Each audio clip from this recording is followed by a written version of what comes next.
our white people got a lot to pay for. You don't got a snowball's chance in hell of getting out of the atrocities that are going to be committed against you. We all know racism exists all over North America, but today what we're talking about is violence and answer to racism. It's the only way to intimidate racists.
through violence. There are many people today on our panel who say, yes, that is the only answer. What do you think? I don't understand why, if you're so if you're so upset about us being racist, why do your people keep coming to Canada and to the States? Why do you keep coming if we're so racist? I don't understand that. What's the point of coming here if we're so racist?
And you want to save all this. He's an American. Where do you think he's going to go? Right. Why do your people come here then? Why did you bring your people here? Okay, we were brought here against our will. So why do you keep coming then? Wait, why did your forefathers come here? I'm Indian.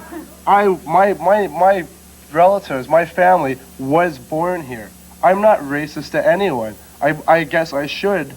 I guess I have reason to, but I'm not. Why? What's the point?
Why kill everybody? Fight the power, not the people. No, we're not going to go around killing everybody. The purpose is, according to the Bible, the prophecies in the Bible, is that you so-called white people are going into slavery. When you check out Roots, Mandingo... Is this while we're dead or alive? I don't get it. Excuse me? Is this while we're still alive, or is this going to happen when we go to heaven? Some of you, a lot of you are going to die in that war because you're going to give us a hard time. You're not going to cooperate as far as going into racism. I mean, cooperate as far as going into slavery. So we're going to have to kill a lot of you off, and the rest of you we're going to put in slavery. Simple if these two gentlemen would do what this man's people have done... Okay, let her speak. Go ahead. If you two gentlemen would do what this man's people have done and take the wrongs that have been done to him and make it to his advantage, you'd be so much better people. You'd be happy.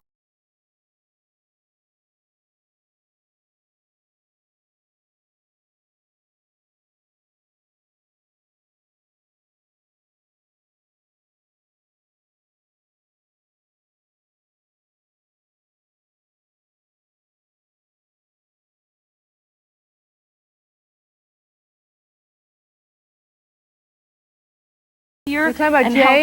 You need to sit down. I'm not taking no wrongs from no man and going to sit down and be happy. I don't necessarily take wrongs being done to me. See, what I understand and what I believe is that if I have no desire in my heart to harm the creation, I have no need to fear it. But I also understand and believe that if someone tries to harm me, I am going to stop them. Right. And right now, we are dealing with some very serious situations out there. 1990 ain't that long past. Right. That's right? Oka's not that long past. Wounded Knee isn't that long past. Right. But our peoples, you study history of native peoples, we have always been the most peaceful peoples when faced with 500 years of genocide that the world has seen. But that doesn't mean we're weak. Do not mistake our patience and our tolerance for weakness. Okay. Jay? We will defend ourselves. I want to talk.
To Alicia. Alicia's part of the anti-racist action group. Let me tell you, this is a very interesting group. It's a mixture of people from all kinds of backgrounds. It's Jews and non-Jews, it's whites, it's blacks, it's everybody. The one thing you have in common, though, is you hate neo-Nazis. And you advocate violence as a method of curbing that kind of racism. So let me tell you about an incident that happened with what you call the ARA. On June the 11th, 1993, over 200 of your group protested. And you went to the home of a man called Gary Schiffer, who operates a hate phone line. It's a neo-Nazi hate phone line. Every day there's a new message, and every day there's a new group that they're attacking. You went to this guy's house, you smashed his windows, you threw excrement all over his house, you hurled smoke bombs through his windows, and then there was a huge street brawl with you and these neo-Nazi groups. And your group believes that that's the only way to fight these racist groups is through violence, right? Well, it's one of the ways. I mean, Anti-Racist Action also has chapters in high schools across Canada. We put out pamphlets, literature. No, I don't want to go but on. It's one of the ways. We can't. The line was not shut down. The government said shut down the hate line. shut it down. Government injunction. It kept going, and it's happening in Ottawa, it happened in Toronto, and it's going on in the States, everywhere. So the people took it down. Community self-defense. The people who were fighting the hate line, the ones who've been beaten up several times on the street coming out of bars, they went and they shut it down because the government wasn't doing anything. The so-called system that is supposed to protect people from neo-fascism, neo-Nazism, was sitting back fighting it in other countries and not in our backyard. So the people did it themselves. So you took the law into your own hands and you went and wrecked this guy's home.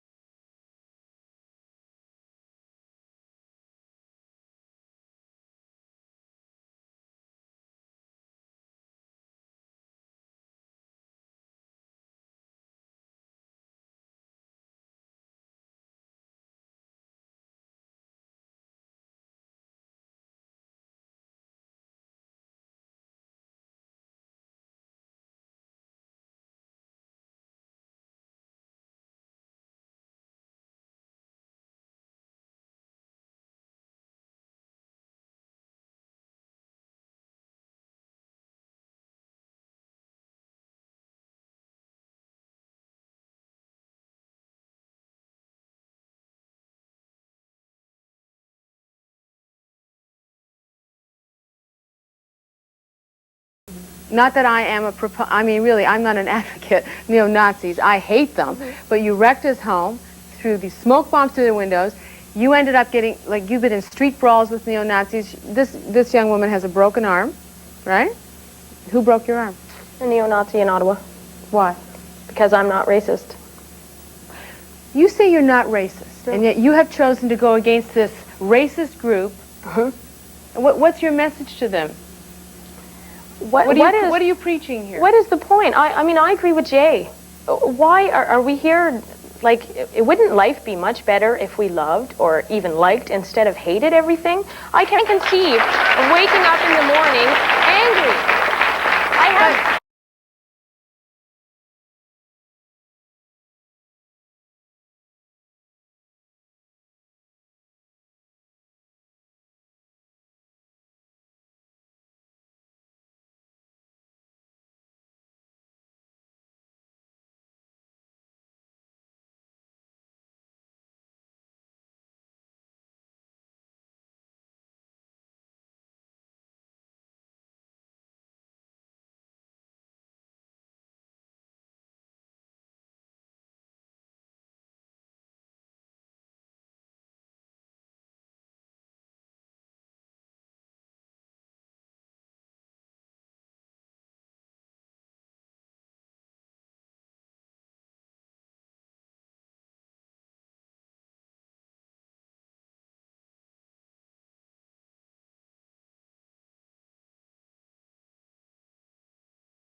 Your audience is doing a lot of clapping because I'm looking at your audience and the majority of them are so-called white. Now, the clapping always come when you talk about love, okay? Let's love and get together. Why? It's because you're in power. You want to keep that power. See, now you see that all these hate crimes is increasing against you. And now you want to come down and talk about, look, we got to get in the Rainbow Coalition. We got to love when you've still perpetrated all these crimes. And let's talk about racism. Let's talk about true racism, okay? Your teachings that you teach in the school system are a bunch of lies, okay? You don't teach the truth. You don't teach true facts. You don't teach the fact that Henry VIII was black, Queen Elizabeth was black, and we got books of all this. See, it's funny. It's funny. Beethoven, for your information, was black. But they don't teach that. In fact, we have some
We have I don't know if they're going to show the clip. There's a actual picture drawn from Beethoven's life. And there he is, the jet black Negro. I guess according... You can laugh. That's a book of from J.A. Rogers' archaeology. You can go. He went over to Europe and he dug up all this information. He dug up the coats of arms of the people that were ruling. See, we ruled the Dark Ages for 1,000 years. That's what they're not telling I guess according to you, Moses must have been black. Of course. Show it. It's right on the screen. More archaeology. More archaeology. This is the picture right here. Let me say, here's a picture. No, since they showed it on the screen, here's a picture. The guy that you see on the left-hand side with the earring, that's Henry VIII. Next to him, right next to him, is... Sir Thomas More. No, not Sir Thomas More is in the middle. Princess Diana is all the way on the right-hand side, and that is Queen Elizabeth right next. But what possible? You can get these books. It doesn't matter. So you know why it matters? Because your people doesn't really matter what color they are. You lied on history. You lied on who you were, and you brainwashed everybody in the whole world and thinking that you're all these people, and you're not. So it does matter. I want to make a statement. I want to say something to him. He made a statement. Let me just say this. You said you suppose that you asked us if we suppose that Moses was black. First of all, the Egyptians. What color were the Egyptians? They were black. Well, I'm going to ask you this. Did not Moses pass for an Egyptian? Yes or no? Did not Pharaoh's daughter? You're not going to answer that. See, you got caught. You have absolutely no... You know that he's black. You know that the Jews are black. And you know that you're not black. You have no idea what's in the Bible. Bring your facts. Where's your facts? Stored everything. So-called Jews because you're There's absolutely no difference between you. You need to get a book by one of your Tahar, Yasha, Tahar, this white girl's going to go to a break. Back in a moment.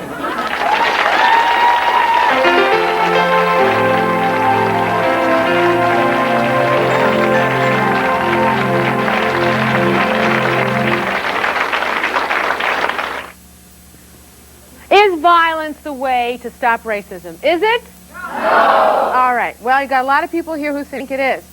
You know, we're going to give Meyer a chance to talk now. Okay, guys? All right. Meyer, with the Jewish Defense League, they advocate violence against racism. You're really bothered about what these two gentlemen are saying here because they're advocating violence as well. So why does their message bother you? Let me state something.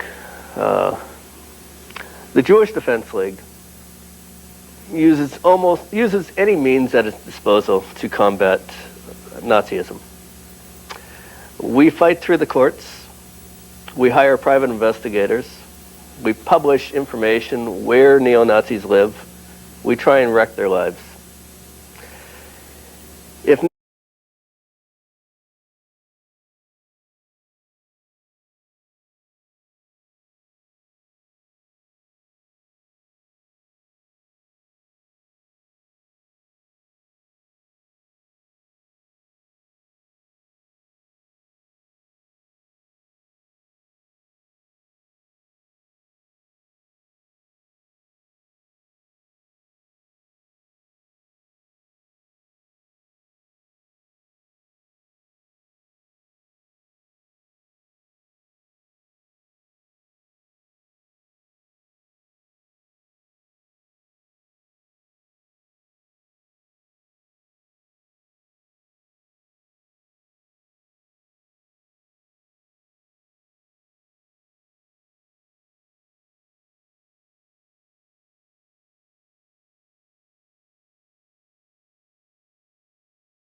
neo-Nazis or Nazi war criminals who spread their message of Nazism still, if they're not prosecuted, we will go after them, and we have.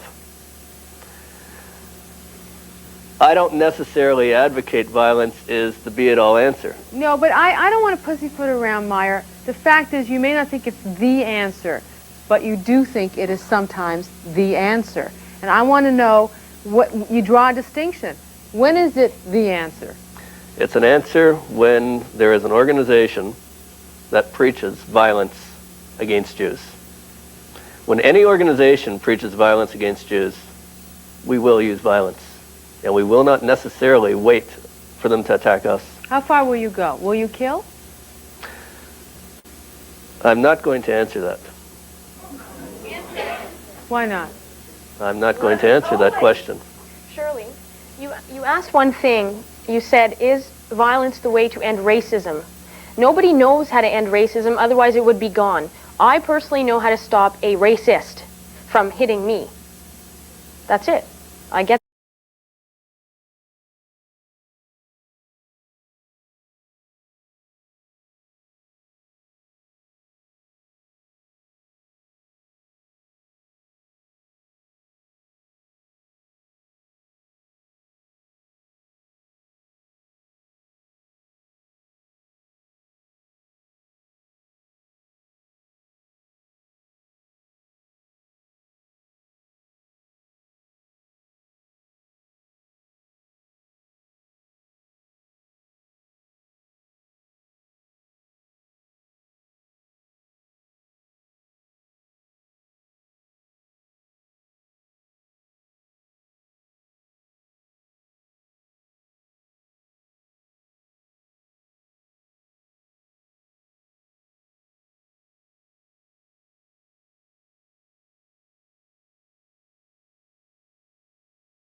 them first before they can break my arm. Unfortunately, I didn't see it coming. Or before they break my nose on public television. I didn't see that coming.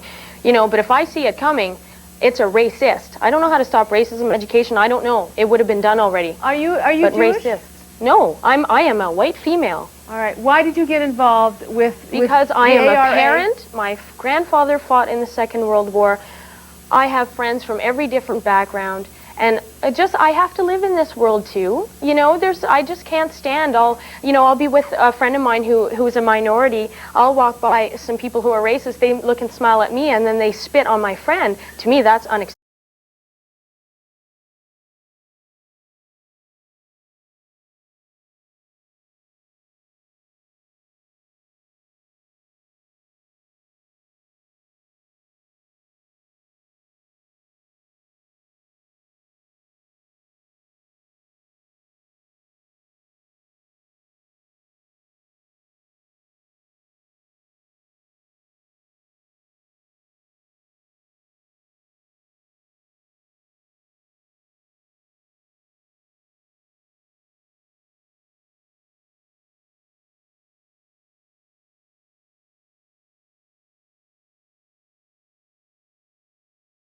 unacceptable. Just absolutely unacceptable. And that's why. All right. Now, you may not look like a skinhead, but you are a skinhead, right? And you got a lot of hair for a skinhead, you know, Alicia. All right. Your husband's a skinhead. Now, your husband advocates, not only does he advocate violence, but he says death to the Nazis. He says it's okay to kill a Nazi. If self-defense mode, I would rather kill him before he killed me. That's what it comes down to. And I'm a lot smaller than most neo-Nazi skinheads. So, you know, if I'm going to wield a fist, I just hope it lands somewhere that's going to stop them. All right, let's hear what Chris Wilson has to say. Now, Chris, you're a New York stockbroker. You were on vacation in Florida.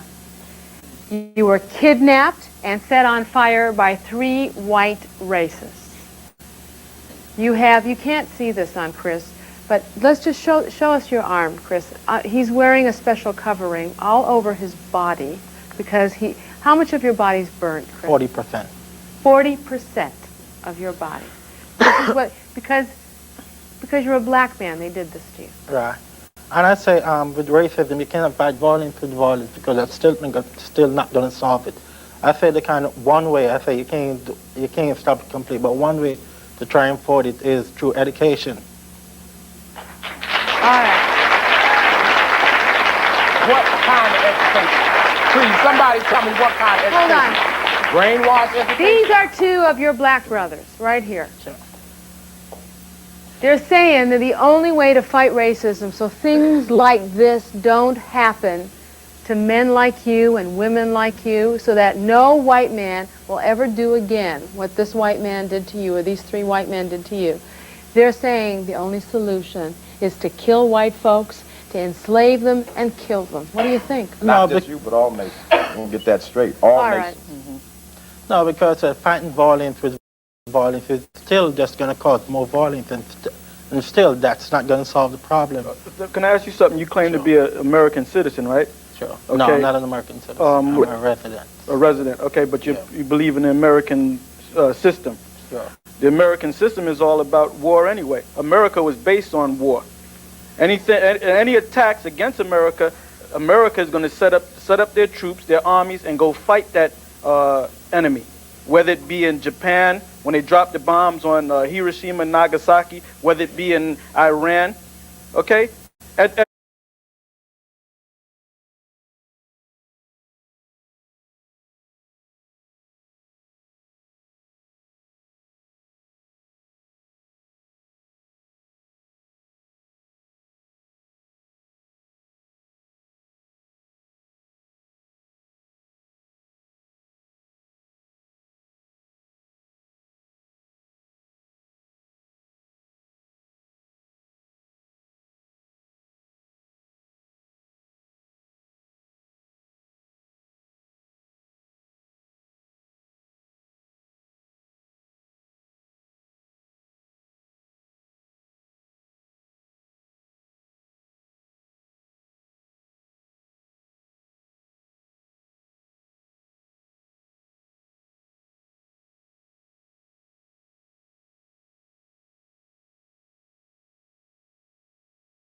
at one point or another, if you're being attacked, you have to fight. You have to fight back.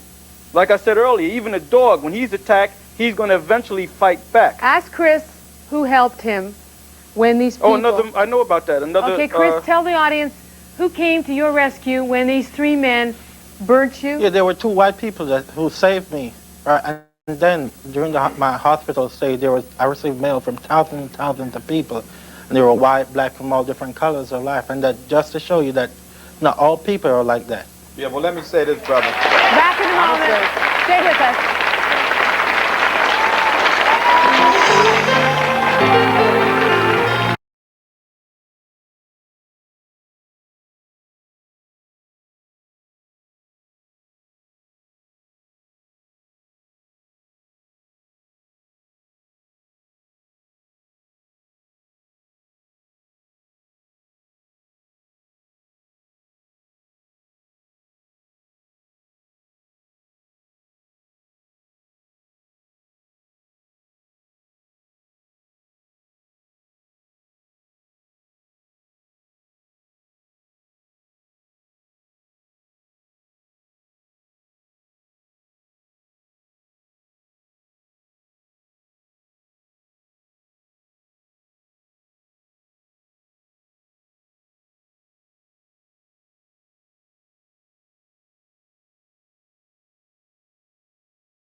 About confronting violence, confronting racism, and using violence as a method to curb racism. Now, Jay, you want to talk about stereotypes and how Native people are stereotyped. Basically, what I deal with is racism in general. And what we've noticed across North America is that racism against Native peoples is systemic. I mean, look at your language. You have terms in your language like Indian giver. Don't go on the warpath. If I go into work and it's raining, somebody's going to say, were you dancing last night, Chief? Ha, ha, ha, ha. Or maybe somebody else is going to say, well, come on, we'll buy you a beer, Chief. You're not going to go Indian on us, are you? And they don't see anything offensive on that. People here are even laughing, right? You go down and you watch the Cleveland Indians game, and they got that logo, this grinning-faced Indian on there called Chief Wahoo.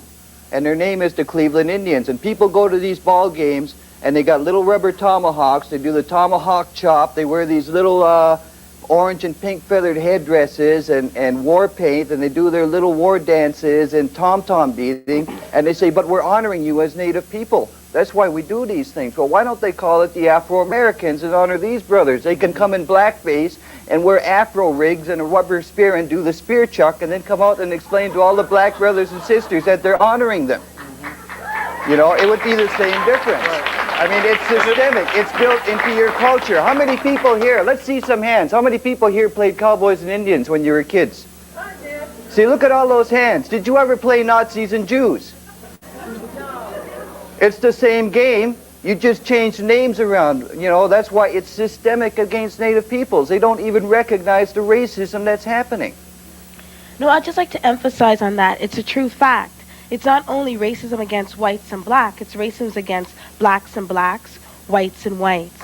And what happens, no, it's not, no, you don't understand what I'm saying. It's not the fact of cheering or anything like that, because I had to spend a whole summer with a few of my friends who are not, like some of them are black and some of them are, and one is, like my best friend is half Indian and half white. And we had to spend the summer, and we were afraid to leave a certain place because of these quote-unquote people who are against blacks and who don't believe in having friends who are against, who hang around black people.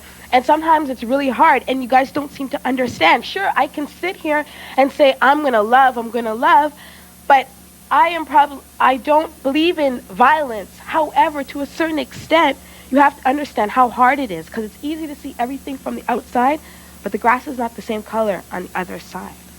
All right, when you say you don't advocate violence, but, what is your but? When do you advocate violence? It's not, okay, I am not a violent person. I'm not saying I'm going to go up there and beat out someone. However, voicing your opinion and making sure that people understand you, because that's the biggest problem in society today, that people don't understand us. I mean, we have to take the time to understand every other culture and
see where they come out from. The school that I used to go to at least sat down and taught us, and we had to understand everyone. Everyone had to understand each other. But no one else is taking the time to understand the other person. Okay, tell me what you think about what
Tahar was saying earlier.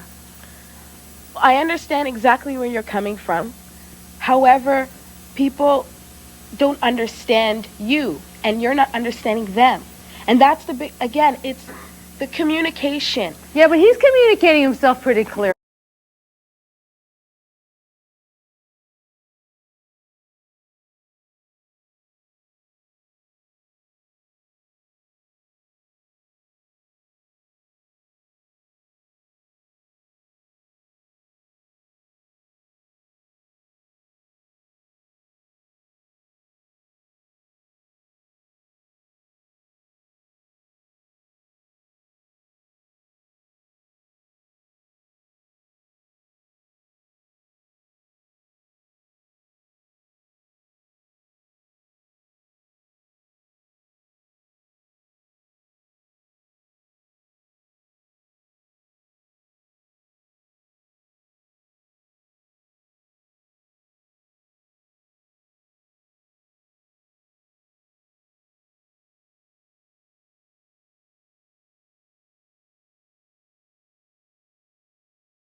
I don't think his message is. I His understand message is his people were enslaved, that it's payback time, and we're going to pay for the mistakes of our forefathers and foremothers. True, but we're human beings. We cannot hold God's will. If you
say God is going to do it, by all means, let God do it.